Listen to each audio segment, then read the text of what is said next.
When we talk about Gandhi's lifestyle, then we have to understand that he propagated a lifestyle that may be known as may be called a Gandhian lifestyle or non-violent lifestyle. But what does it mean when we say non-violent lifestyle? It simply means a kind of harmony among the individual, the society, and the nature. So, the non-violent lifestyle or Gandhian lifestyle means a kind of harmony between the individual and society as well as with nature. So, this is the main argument that I wish to submit here. But before that, we have to examine what is the contemporary lifestyle, and this is very significant because the other thoughts of Gandhi may be abstract to the many people, but lifestyle is something which is very close to us, and we all live according to our own tradition, according to our own material aspects. But the contemporary lifestyle has a particular dimension, a particular uh, attitude towards the life that I am going to discuss with, and let us see later on that how Gandhi offers a kind of uh,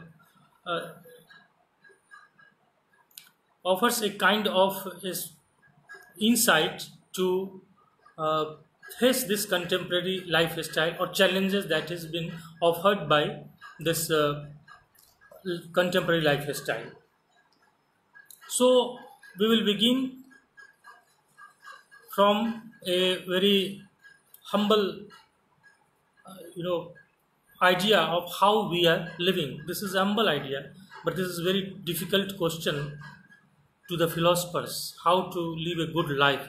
This is one of the very significant questions that has been raised by the philosophers, examined, and solutions have been offered. Gandhi also offers a solution or response to this a very bigger, fundamental, and very substantial question of how to live a good life. But we see our own personal life, then we find out that we are very much fragmented. Our self is very much fragmented, and this is the research that what we find out in modern psychology as well as in other subjects too. So we have divided ourselves in three parts.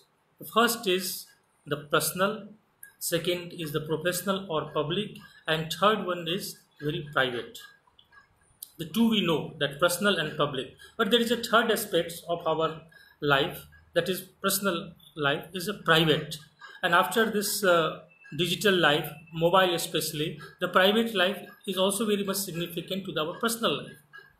Private and personal should be differentiated because the personal life, how we behave with our family members, our children, our neighbors, that is our personal relationship. But the private is something which is about how we are living, which even our family members don't know. And that's why we have a password in our mobile, in our laptop, so nobody should know except me what I am doing. So this is a very private life. So we have divided our life, individual life, into three parts. The first one is the private, only I know what I do. Second is personal, relationship with my uh, family members, with neighbors, and to friends. And the third is the professional life or public life, that we show that what we are and what we should do. Our whole personality is very much different in the public domain. Our whole personality is totally different in the personal domain, and whole our personality is different in our private domain. So these three separations of individual has created a kind of disharmony among oneself, among the individual. And this is the reason why, in spite of the fact that we have a lot of material prosperity, the prosperity we are enjoying nowadays was not available to the kings of 16th or 15th century. We are so, because of the science and technology, we have a lot of material things to enjoy. But in spite of that material facilities, we still feel very unhappy. From within, we think we are meaningless. within we think we are empty, and we know that what is happening, that we feel a kind of something absent in our own life. The reason is the fragmentation of self in the three parts: personal, private, and public. Gandhi was very much clear about that. When we talk about Gandhi, then he talked to the unity of our being. We cannot separate our life into different compartments, whether it is social, political, economic, religious, or personal. But within oneself, there should be a unity among our thoughts, action, and deeds, as well as speech. So this was the Gandhi's message, which I think is very much relevant when we talk about Gandhi's lifestyle. That we have to unite ourselves. That means the individuals should unite oneself, particularly in our his or her speech, action, and thoughts. So this unity is absent, and that's why the contemporary modern, say, the man or woman, in spite of the fact there are a lot of things in the world to enjoy, facilities, they feel a kind of unhappiness, a kind of emptiness, and the result we know that how many things are coming to rescue oneself from these things, but they cannot solve it. The problem is that unless we try to unite from within, it is impossible to remain peaceful or to remain, in what we call in Anand in our Indian philosophy, that we cannot have that kind of thing. So the first part is that contemporary lifestyle that we have divided. We are divided from within, and Gandhi tells us to unite from within. And his whole life was a part of that thing, that we have to unite ourselves. We have to unite ourselves means we have to individually unite ourselves through thought, action, and speeches.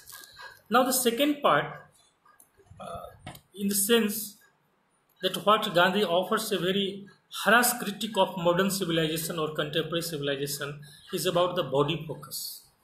The contemporary lifestyle, everywhere we see it, that we are very much focused on body. Body is a primary thing, a prime focus of our whole social behavior or in our individual behavior, public behavior. Of course, the body is important. Without body, we cannot live, work. But this body focus has generated several problems that we all know that what are these problems are. Gandhi criticized this body centricism. We may say that this contemporary society is a body centric society, and Gandhi offers a critique of this body centricism back in 1909 in his Hind Swaraj. He wrote that the modern civilization that he was criticizing, the true test lies in the fact that people living in this civilization make bodily welfare the object of life. So for us, the body is not an instrument to serve some other purpose, but the body has become itself an object. And this is the biggest problem that we are facing in contemporary. When we talk about this contemporary lifestyle, the body has become itself an object, ends in itself. It is not an instrument or means or a way by which we have to achieve something. Like even the self-realization, you need body, but body itself, but in that case, the body is instrument, and none can deny that the body is not an instrument. Gandhi himself said that body is very important. Without body, we can do nothing. But the question is, body in itself is object. The extension of this whole idea is a kind of narcissism in our own society. We have become very much narcissistic about ourselves. So much focused on body that from morning to evening, from personal behavior to the social behavior, we are concentrated only on body, how I look, how others should judge us, or others should see me or see you. In short, the body is the prime focus. And what is the result of this? I have no time to deal all the aspects of this, that what is the result of this. But the question is that if the body is the focus, then what happens the other things?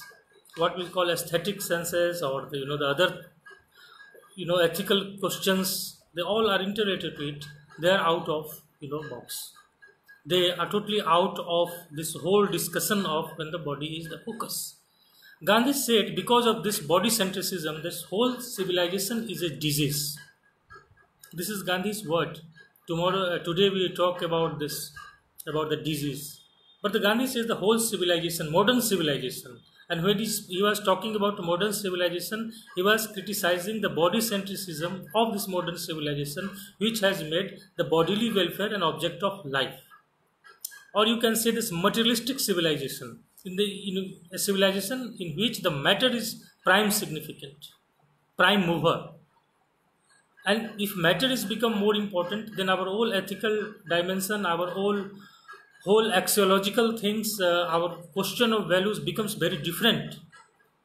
In such a situation, the body, Gandhi talks about when what to do with this body and what is the objective of this body, becomes very relevant to us.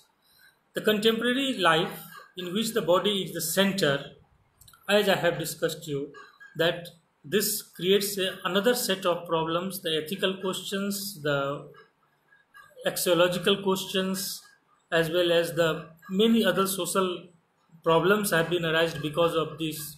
We read in the newspapers of what is happening, that when the body becomes the focus of this contemporary civilization. Gandhi says that the body is instrument. Of course, we need to take care of our body, but not to self-indulgence, restriction, self-restriction. And Gandhi says that when we talk about the self-restrictions, then it is not only about to restrict the body. He has given 11 vows in which he has mentioned about the celibacy, brahmacharya. He has talked about non-possession, then the astay, what we call the control of palate. These are the things that he talk about how to control our body, because body has to be controlled for a particular purpose. In his view, this is for service to the to the lower strata of the people, or we say that the last person, in his words, Antyodaya, the last person. This is for that. Or the main idea of body is to realize oneself, that is self-realization. Gandhi extended to the moksha. So this is the purpose of body. The purpose of the body is not only to decorate the body for itself, or to make a prime mover or prime objective of life. He has then says that we have to purify ourselves. So the first thing, divided ourselves, and the second is the body, which is very close to us. We have divided ourselves, and this is the body, which is now the center of our whole thought, whole life. And his suggestion is that we need a kind of self-purification, and for that he offers three things: self-observation, self-examination, and self-correction. So if we have some thought process in which whatever we have to examine it, first observe it, of whether it is, why it is, and then examine it. And we remember that Socrates also told that unexamined life is not worth living. So unexamined life is not worth living, and this is the Gandhi also says it, that when we talk about this self-observation, self-examination, and self-correction, which is not only just to observe and say, yes, we did a mistake. No, we have to examine it, why we did it, and then we have to correct ourselves. So there are three things interrelated to each other. And Gandhi's, if we read his autobiography, My Experiment with Truth, he has said that he has examined his every thoughts, every emotions, like a scientist. So this is the process how Gandhi says we have to do a kind of self-purification. The word seems very much religious or sometimes very spiritual, but it has a practical significance. And even in the contemporary lifestyle, when we are not thinking about ourselves or thinking only about the body, not about our thoughts and the emotions and the result or consequences of that, Gandhi's idea of self-examination, self-observation, and self-correction are very much significant for us. The third important aspect that I wish to mention is about the speed. The contemporary life, like this, the body that we have discussed, or the fragmented self, talks about a speed, a high speed. So this is the culture of a speed we have developed in 100 years. And this culture of speed is not about just about the transportation and communication, but it is our own life. So we have a whole fast food, we have a fast cricket 2020. We know that this is the how people want to look at enjoy more than the test crickets, because the fastness, the high speed thrills us. And this is the marker of our contemporary lifestyle, that every thing should be very much fast. Even some people who is moving little bit slow, we have a very different kind of idea about them. We think that he is not a smart person, he is not a worthy even doing something, because he is very slow. Slowness is something that is criticized in the society, and the speed is something that is celebrated. So in market we find out that every time we have a kind of a high speed, whether it is the vehicle, whether it is the fast food, 2 minutes, 5 minutes, music, the fast music. Now this is the age of the fast music. People in contemporary time, they talk about everything fast.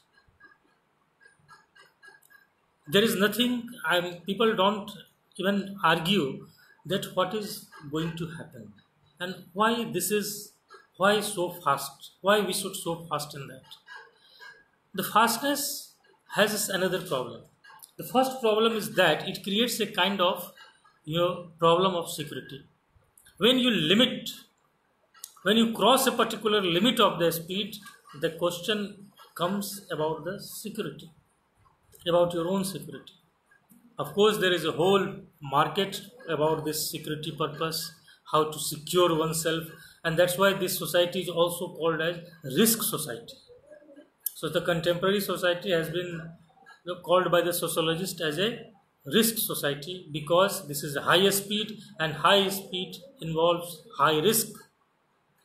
So our whole life becomes a kind of going to higher speed, and then it offers a kind of generates a kind of risk, and then we have to do a risk management, we have to avoid the risk. So a whole cycle goes on. Gandhi was aware of it, because he knew the problem of speed, because he studied in England for 3 years. He closely watched the nature of this modern civilization of his time, and he was aware that how this speed, a culture of high speed, can create a problem for human being. And later on in Hind Swaraj, although he wrote it in 1909, later on he told about that this whole small booklet tells us to live a life to understand the beauty of slowness. So the beauty of slowness. In fact, what is happening in contemporary life, we even started looking beauty in the speed. If something is very fast, we find that, oh, this is beautiful. The question of the beauty doesn't lie in high speed, it depends upon our attitude towards the looking the things. And here the slowness is very important, the beauty of slowness. And the beauty of slowness can be experienced, can be when we have a patience to see it. But the high speed culture doesn't permit us to keep patience, to keep the things in order, but we always want a kind of what we call a kind of thrill in everything. In everything we want a kind of thrill, and the reason is that we don't have a time, we don't want to wait, and we find that is okay. This is our contemporary lifestyle, but it has certainly generated a kind of problem, and we all know it what these problems are, and I'm not going to deal with all these things, because we all know that what is this. But for Gandhi, we have to understand the beauty of slowness and experience the beauty of slowness. So now we will come to a final part, and that is about this contemporary lifestyle, and this is about the digital life.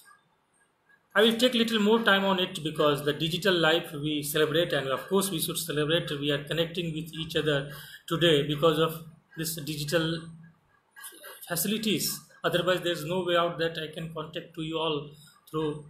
It's very difficult, almost impossible how to be there, and it's a lot of time, efforts, resources are there. But digital life is fine because digital, not life, but digital communication is fine when uh, there is a you have to save if resources and time then. But the things are not settled here. There is no question that for Gandhi in Gandhi's time there was a no digital life. For Gandhi in Gandhi's time there was a telephone, not even the mobile. We all know it. No computer and no satellite channels. And he talked about the railway because that time that was, and also about plane little bit later on.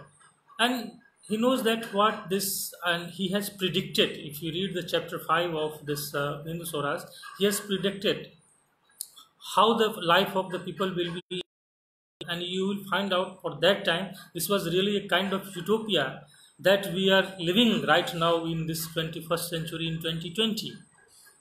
So he has that predictions. But when we talk about the digital life, I would like to share some of the thoughts. The problem of digital life, that is doesn't mean that we have to go to the past and then live a life that is 5,000. This is not to suggest or submit, but the question is we have to be aware of the digital life. Everywhere in the society we are celebrating it, and think of its limits and the problems that it has created or it is going to create in coming future. At the macro level, it's very bigger level. Our relationship has been guided by a kind of certain numbers, digits. So we have a kind of ATM numbers, all kind of cards, and through that 6 or 7 cards we live our life in a facility, in a kind of convenience. So our relationship with the institutions, whether it is the political institutions or economic institutions, is guided by a certain digit. And this kind of digit generates a kind of very impersonalized society. Impersonal. A society in which we have to be very much personally meet each other. This has generated a kind of impersonal in which nobody knows others. And in such a impersonal society, we cannot feel a kind of emotional attachment.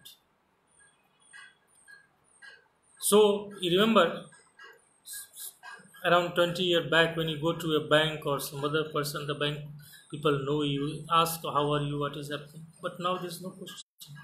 Don't, although it seems very silly to the young generation that what is purpose that somebody should ask why, who am I and how is I'm living. But the question is that man is not only an intellectual being. He is not a man is not only a kind of, you see, impersonal things he like. He is also emotional being. He is not only a intellect, he also needs emotions, touch, human touch. And in this digital life, when there is a macro level, public institutions, everywhere you go, you go to the local market, you had a good relation with the sellers, but now in the big supermarket you don't have, because there are certain cards that you pay it and it's impersonal. So in such a case, we become very emotionless in our own society. When we say that why people are becoming very cruel, then we everything we say that because of this education and so on. But we don't think that we have created a society, and society has been created in such a way where emotion takes a backseat. But finally, this is the emotion which leads the people, not the knowledge particularly in the bookish knowledge or say the education. Education plays a very significant role, but the emotions also plays. And it's digital, macro level digital relationship, this thing is absent. Now I come to the micro level, and we all do it. The micro level relations or interpersonal relations that I would like to focus more is being mediated by technology.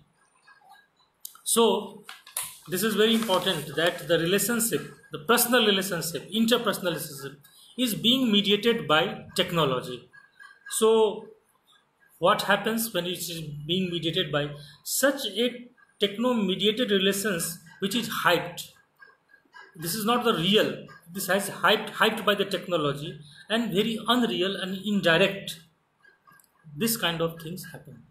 When take the case of WhatsApp and other, what happens? Our relationship is otherwise mediated by technology, and you are not sure about that also.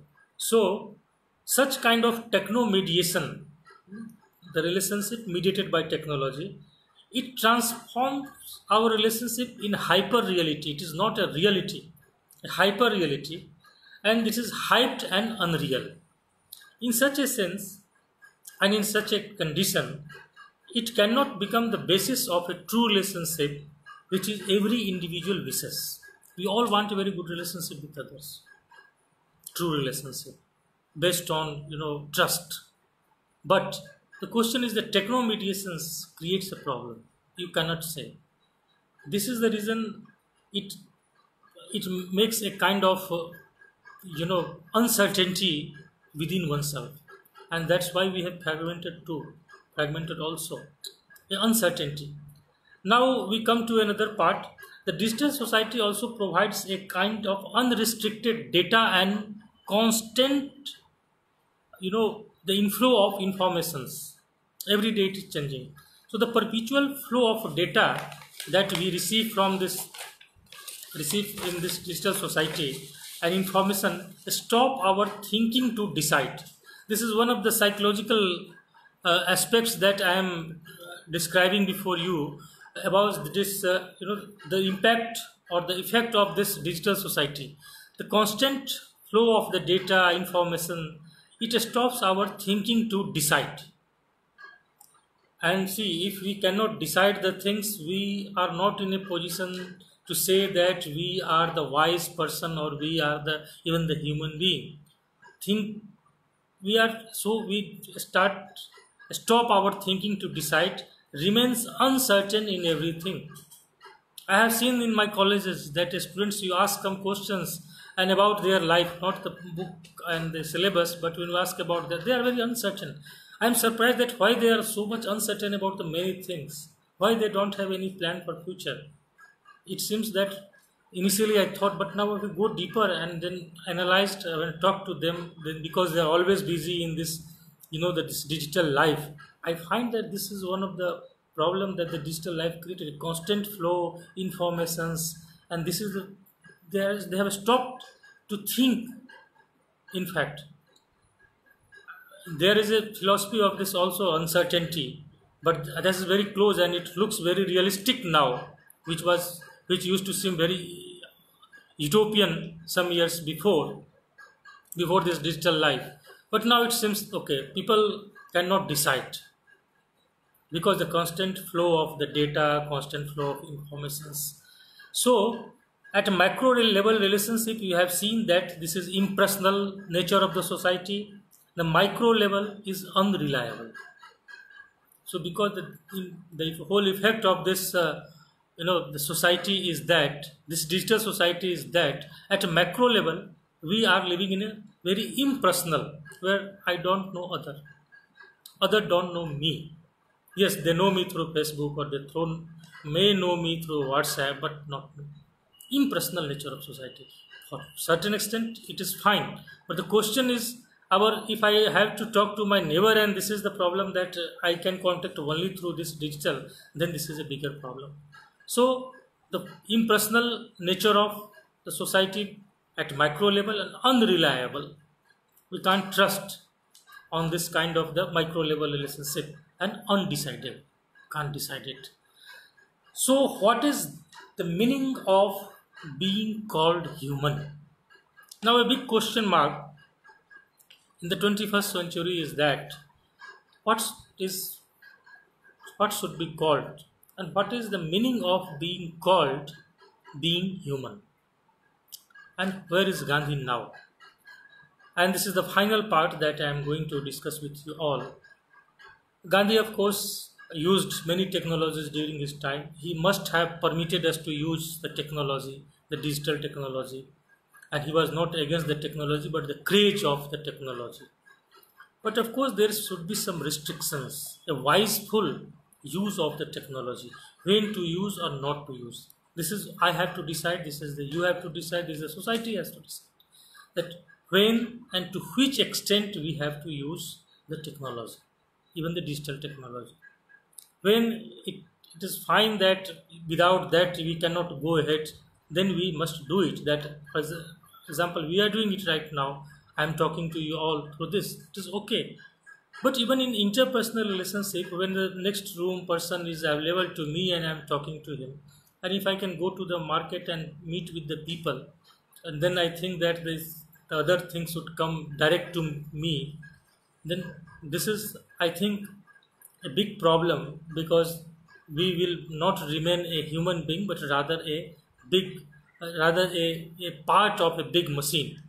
If you think that this is fine, there is no problem. But if you think that the human beings should have emotion and society cannot go without these emotions, of course, then we have to rethink of the whole, the use of the digital technology and to live a high speed digital life.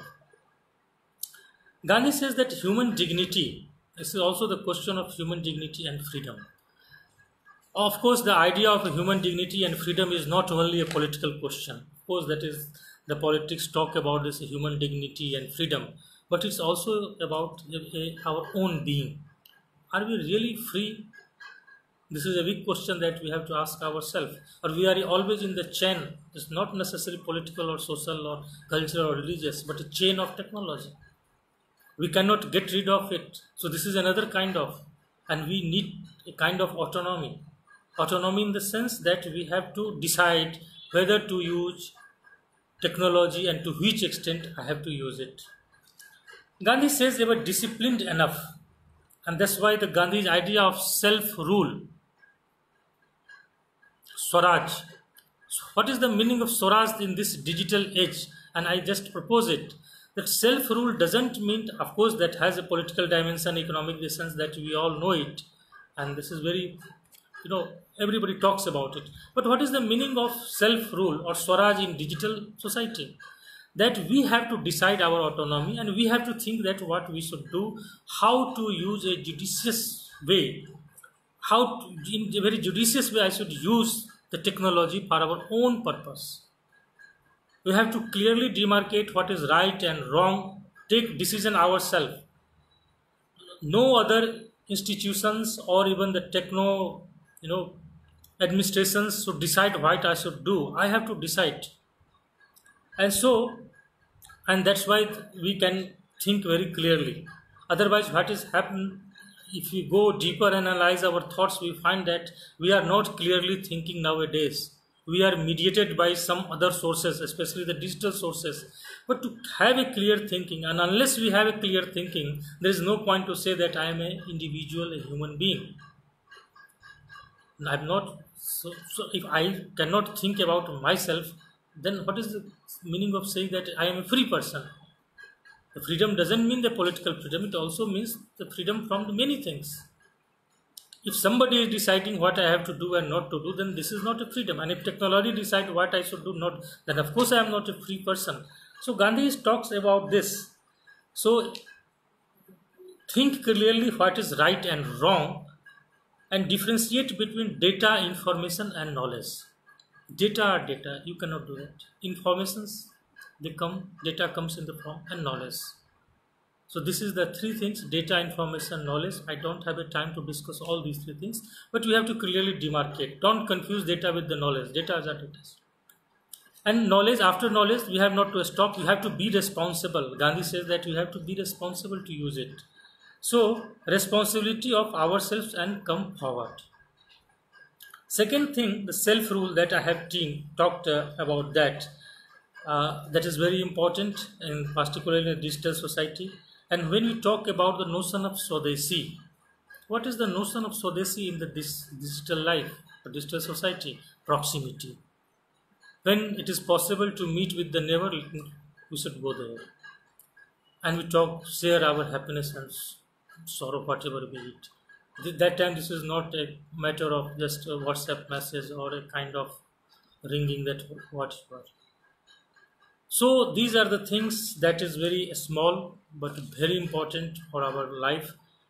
particularly the contemporary life that I have already discussed to you, that has become a kind of impersonal at macro level, very undecidable, and you know unreliable at micro level.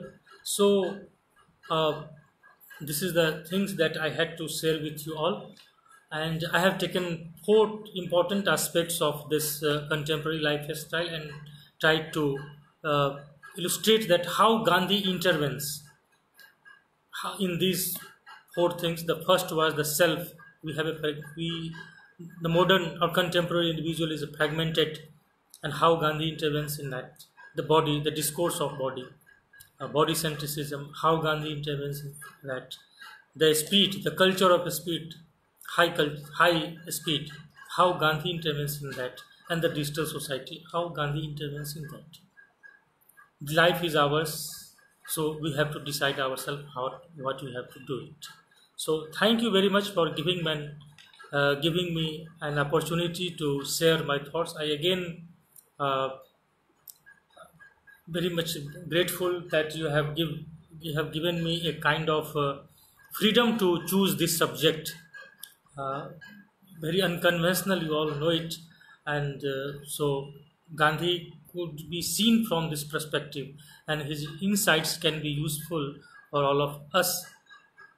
Although his idea is very much significant in the political sphere and in the social and economic, but for our own personal life, he is still relevant, and it's very substantial insights he has provided us, and that we can rethink of all these things. Thank you very much.